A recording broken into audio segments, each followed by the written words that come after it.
E aí, como é que você tá? Espero que você esteja de boas. Eu já peguei meu cafezinho aqui. Eu quero que você e eu recomendo que você pegue o seu, porque hoje a gente vai dar uma lida nesse artigo aqui. Ele movimentou um pouquinho, ele teve bastante interação aqui no Reddit. E eu queria ler aqui com vocês e comentar algumas coisinhas que eu achei interessante aqui, beleza? Vamos lá. Ele fala aqui, ó, ele já começa dando uma carteirada, né? Tenho 11 anos de experiência e atualmente sou UX designer sênior em uma empresa FAANG. Para quem não sabe, FAANG são as 5 maiores empresas de tecnologias do mundo, que é Facebook, Apple, Amazon, Netflix e Google. Trabalhei em duas FAANGs recentemente, agências digitais menores, grandes agências, e parará, é por isso que estou farto de ser UX designer. Aí ele dá os motivos aqui, né? Ele bota 7, 8 motivos.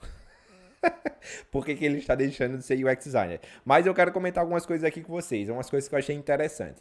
Constantemente recebendo feedbacks de design não solicitado, isso aqui é só mais um dia após o outro, e desinformado sobre arquivos de Figma de stakeholders e tendo que explicar inúmeras vezes o processo de design e testes de UX Research, em que confiamos para ajudar a orientar as nossas decisões de UX, apesar de ter processos em vigor para revisões de design mais formais que serão informadas e produtivas. Esse artigo está traduzido, então algumas coisas vão ficar meio sem lógica. Mas ele basicamente fala que constantemente ele recebe feedbacks de design não solicitado e desinformado com relação a arquivos do Figma de stakeholders e tendo que explicar inúmeras vezes o processo de design. Uma vez eu li um post que eu achei bem interessante. Ele falava assim: o trabalho do UX ele consta basicamente em tentar melhorar a experiência do usuário, enquanto todas as outras pessoas estão tentando piorar. E o seu trabalho é convencer essas pessoas a deixar você fazer o seu trabalho, que é de melhorar a experiência do usuário. E é bem. Já esse ponto um aqui já resume tudo isso. De forma mais geral, a sensação constante de que todos acham que pode fazer meu trabalho melhor do que eu. Também mais um dia após o outro. Liderança oferecendo soluções de design fracas em tempo real sem realmente pensar nos objetivos do usuário. Isso aqui, isso aqui é complicadíssimo. É quando você pega um design lead, por exemplo, ou então a pessoa que está acima do designer, que na maioria das startups nunca é um designer, é um dono de produto, ou o próprio dono da empresa, ou um gerente de projeto, ou um desenvolvedor que é sócio da empresa, e aí o cara vai lá e mete um não gostei deste botão aí. Foda-se. Somente isso. Não gostei desse botão aí. E aí você viu que tudo indica e todas as pesquisas e todos os testes indicam que é para ele ficar ali à direita e o cara fala: "Não gostei, eu prefiro ele à esquerda". E foda-se. Porra, putz, é basicamente isso, né? O cara que tá acima, ali acima do cargo acima do seu, ou é o seu gerente, ele oferece soluções fracas, digamos assim, né? Sem pé nem cabeça. Mas a gente sabe que isso acontece e isso é bem comum, na verdade. Ter que usar vários chapéus constantemente. Isso aqui em inglês é basicamente ele fala que você faz várias coisas ao mesmo tempo. E de fato é, né? Quando você entra numa startup, por exemplo, você faz pesquisa, você faz protótipo, você faz writing, você faz handoff, você faz documentação, você faz design ops, você faz design system, você faz também a parte de convencimento, né? Que é toda a parte de comunicação com os stakeholders que normalmente existe um head ou então um lead para fazer isso, caso você seja um júnior ou um pleno. E a gente sabe que não é bem assim que acontece na maioria dos resultados, na maioria das oportunidades em que a pessoa trabalha sozinho na empresa. Compreendo o aspecto de funções, principalmente gerenciamento de produto, gerenciamento de. Aqui, programa é aquele PM, eu acho que ele fala aqui, é o gerenciamento, o gerente de produto e o gerente de projeto. Acho que na tradução saiu meio abiloiado. Mas isso também acontece, principalmente quando você vai ganhando mais senioridade, se você está trabalhando em ou um ou com dois UX, normalmente você também faz a atividade de gerente de projeto ali, de gerente de produto. Que aí você vai ter que criar atividade, documentar a atividade, aí mensurar prazo, mensurar entrega, quantos dias você faz, por que você atrasou. Então, tudo isso aí, as tasks de um gerente de projeto, você também, às vezes você também faz. devido à sobreposição natural com essas áreas, mas sem uma demarcação clara entre o que eu sou responsável e o que elas são. Ambiguidade de função ao máximo. E aí ele fala esse ponto 4 aqui, ele é maravilhoso. Ele fala o seguinte, apenas cerca de 10 a 20% do meu tempo ele é gasto realmente projetando, que aqui em inglês fica design, né? Ele passa basicamente 10 a 20% do seu tempo fazendo design. E isso é bem comum, viu? É bem comum. Principalmente quando você evolui de senioridade, a última coisa e a menor coisa que você faz é protótipo. Protótipo. Para algumas pessoas isso é bom, né? Mas para outras, você entrou no UX ou no UI ou no Product Design, basicamente porque você gostava de fazer protótipos. E aí, ao evoluir da sua carreira, você para de fazer protótipos. É bem parecido com o que passa o desenvolvedor, que ele entrou na programação porque ele gosta muito de codar e ele vira tech lead e ele para de codar. Então, em tese, a pessoa vai deixando de fazer o que ela gosta ao evoluir de senioridade. Lógico que, deixa eu até voltar a câmera aqui para mim. Lógico que isso não é regra. Às vezes o cara, em vez de virar lead ou em vez de virar um head, ele vira um especialista. E ele é um especialista em protótipo. Ele é um cara muito bom em interface. E aí ele vai continuar fazendo interface sim. Não? Então isso não é regra, porém acontece bastante. O resto é apresentar protótipos aqui, né? Eu acho que quando traduziu ficou esse Dex e maquetes, apresentar protótipos, facilitar alinhamento, que aí foi aquilo que eu falei lá ainda agora, evangelizar o conceito de trabalho e visão, negociar escopo de produto, marcos de lançamento, trabalhar em solicitações de equipe cruzadas, bugs, e a lista continua. O cara tá putaço aqui, ele faz tudo e nada ao mesmo tempo. Muito do trabalho é tedioso e não gratificante. Realmente o cara aqui ele está 100% desgostoso com a sua profissão.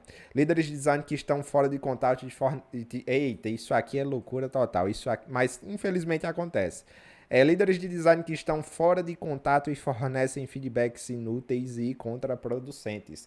Isso aqui é a pior porcaria que você pode passar.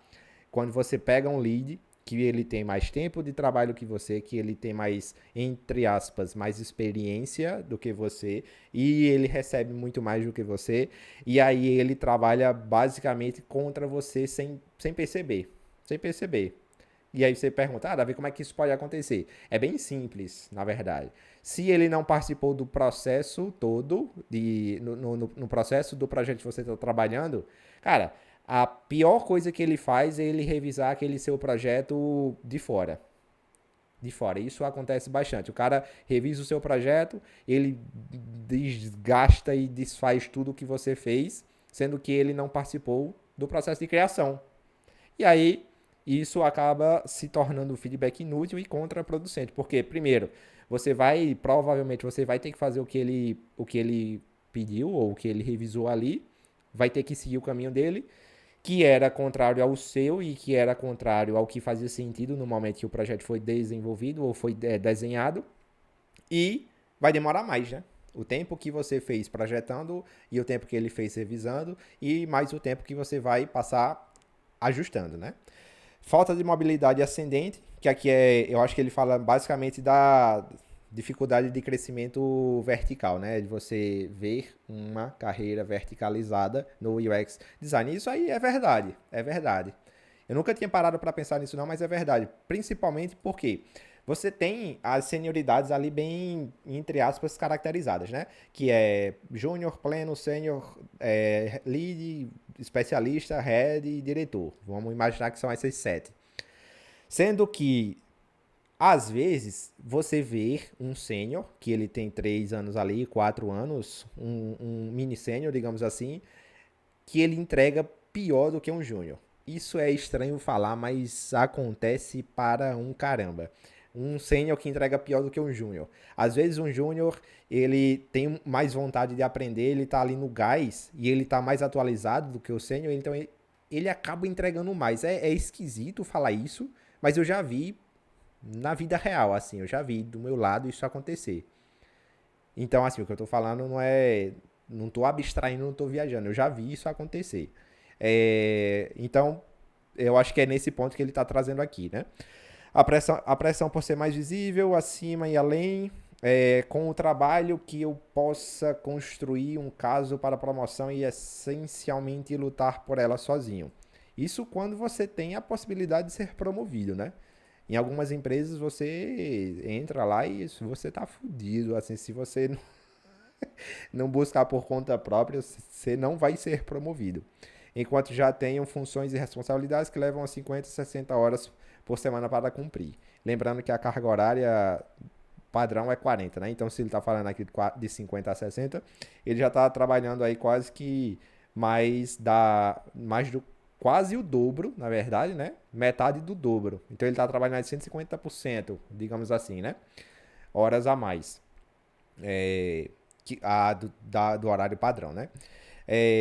Engenharia constantemente dizendo que o design está bloqueando, também isso é bem comum, mas eu não vejo isso, não vejo como o problema do designer, mas é mais falta de organização mesmo.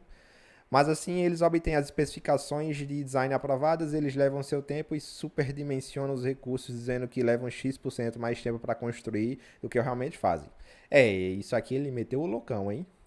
Eu acho que ele mirou em alguém específico lá do dia a dia dele. Aqui ele fala basicamente o seguinte: se você manda um escopo X que levaria 6 meses para ser desenvolvido, vamos imaginar, aí a galera da engenharia lá diz que vai levar 2 anos, por exemplo. Eles super dimensionam, como ele falou aqui, o projeto porque diz que o design está muito complicado. Nunca vi isso acontecer, mas se ele está dizendo aí, provavelmente já aconteceu com ele, né? Gerentes de produtos que não sabem como liderar equipes, se comunicar de forma eficaz e tem um ego do tamanho de um. O cara está bem contrariado. Para não mencionar problemas sérios de controle. Exemplo divertido. Eu tinha um PM que usava descobertas de research como sua arma de escolha quando isso atende à sua agenda. Indiretas. Indiretas aqui. Mas quando o X pressiona por algo diferente com base nos resultados de research, ele revida dizendo que é uma prioridade menor. Aqui, assim, eu nunca vi isso acontecer, mas eu já conversei com pessoas que viram isso acontecer. Que é o quê? Basicamente, como quem define as prioridades é o PM, é o gerente de projeto, se na sua empresa tem esses cargos todos, se o gerente de projeto ele quiser priorizar uma atividade que tá ali no olho dele, que vai beneficiar ele de alguma forma, ele pega os resultados da pesquisa e fala, ó, galera, isso aqui maravilhoso, vamos dar prioridade para isso porque a pesquisa foi dessa forma. Agora, se a pesquisa diz o contrário do que ele tá falando, ele fala, isso aí não tem tanta prioridade não, vamos dar mais foco naquele outro projeto ali e aí empacota isso. Complicado, complicado. Então sim, estou acabado. O rapaz aqui, ele conseguiu me deixar triste lendo esse texto. Seguindo em frente, saindo da função e da indústria de tecnologia. Vamos vender arte na praia. Vou fazer minha miçanga. Ou então, vamos vender água. É uma boa, vender água é uma boa. Super feito. Edit 1, obrigado a todos pela resposta, parará. Beleza. Ele aí entra um aqui, né? Aí o pior é porque a galera que vai comentando começa a dizer que ele descreveu a vida do cara. Essa é a minha história de vida. Tudo poderia ser resolvido se ele simplesmente deixasse você fazer o trabalho pelo qual é pago. Foi o que eu falei lá no começo, né? Do post lá que ele falava mais ou menos isso. Isso me lembrou uma conversa que tive com o nosso chefe de design sobre progressão de carreira e eu brinquei que no final da escada, para mim, é a agricultura ou administrar uma loja de artesanato. Vamos vender miçanga. Miçanga. Agora, quase 10 anos depois, eu acabei de comprar um terreno para homestead. Caraca, o que é isso? Homesteading? Homesteading. Vamos ver o que é isso. Fiquei curioso agora para descobrir o que é homesteading. Homesteading. Homesteading. É uma horta autossuficiente. Caraca. Homesteading. Não conhecia essa. Uma horta autossuficiente. Beleza. E o nosso chefe de design está administrando a cervejaria local. Ou seja, todo mundo, todos os designers dessa empresa se fuderam. Foi todo mundo fazer outra coisa totalmente diferente do design. Eu fico aqui espiando porque quero fazer transição para UX. Esse SWE eu não sei o que é isso. Não sei se é alguma. Não, não é alguma coisa com Scrum. Mas, enfim, o UX ou esse SWE. Mas parece que a grama não é muito mais verde. Ô, meu consagrado. Do curso. Se o pessoal do curso online vê esses posts antes de comprar o curso de R$ 3.000, eu também só quero fazer minhas próprias coisas e não viver a corrida dos ratos. É. Um PM com quem eu trabalhava estava tão farto da indústria que deixou o emprego, deixou a cidade e agora deixou. O cara foi comprar foi vender cerveja. Whisky. Galera, é complicado. Isso aí é bem interessante. Ficar de olho nisso. É bem interessante dar umas olhadas nesse post, principalmente se você está no começo da sua carreira. O UX, mais precisamente toda a área de tecnologia, ela é muito volátil. Ela muda ao decorrer do tempo e ao decorrer da necessidade. O UX, antigamente, que era basicamente um arquiteto de experiência, eu acho que a palavra traduzida para o português era alguma coisa assim, arquiteto de experiência, ele mudou bastante. Veio lá pro UX, aí depois foi pro UX UI, que hoje dificilmente a gente vê esse termo. Aí tá bem mais recorrente agora o Product Designer, que é o cara mais generalista. Mas enfim, você tem que estar de olho nessas mudanças e sabendo que o UX, ele tem uma particularidade. Para fechar esse vídeo aqui, ele tem uma particularidade que é o seguinte. O UX, ele é a única profissão em que você sai de uma empresa X e vai para uma empresa Y e você faz uma coisa totalmente diferente da outra, mesmo sendo contratado para a mesma coisa, com o mesmo cargo. Comentem aí o que vocês acharam. Deixem os comentários de vocês se vocês vão vender cerveja, se vocês vão vender miçanga ou uma arte na praia. Beleza? Vejo vocês no próximo vídeo. Valeu!